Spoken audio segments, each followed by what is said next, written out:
So the girl opened the bathhouse door and stepped out. There she stood on the threshold like a king's daughter, with the gold of her gown and the diamonds of her headdress gleaming and glittering.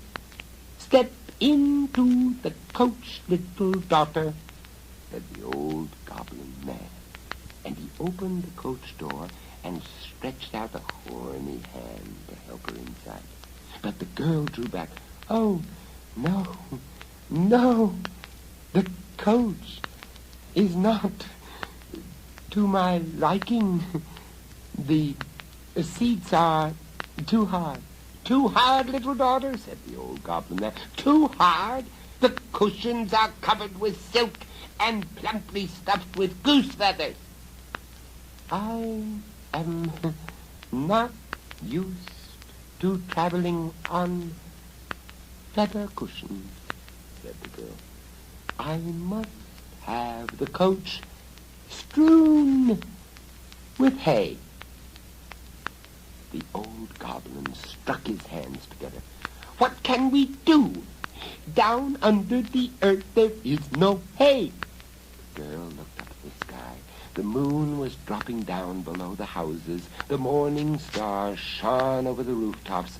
And there in the east, did she see a glimmer of the dawn? No, not yet. "I ride on hay, or not at all," she said.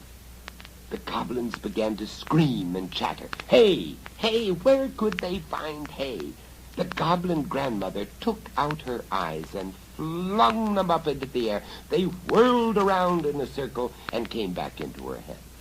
"I have seen hay," she screamed. "In a field outside the big city over there, I have seen a haystack not yet bound with ropes. Bring hay, quick as thought. Leap, leap, be here, be there, be back again. Bring hay, bring hay." Quick as thought leapt and vanished. He was here, he was there, but he was not back again. The goblin screamed and danced with impatience, and the girl stood by the coach and looked up at the sky. Then a huge bundle of hay came rolling along the street and stopped beside the bathhouse, and from under the bundle crawled Quick as Thought.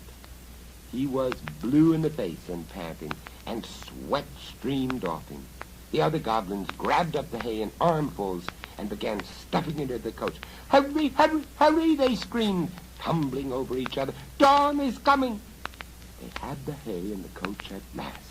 The old goblin man seized the girl by the arm and said, "Get in, you hussy!" he yelled. The girl put her foot on the step of the coach. She looked down at the ground.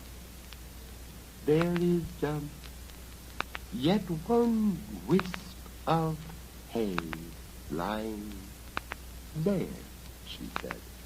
"You must put that last wisp into the coach, or I do not enter."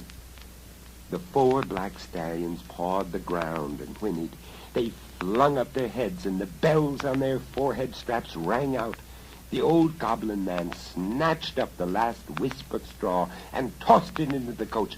"Now get in!" he shouted.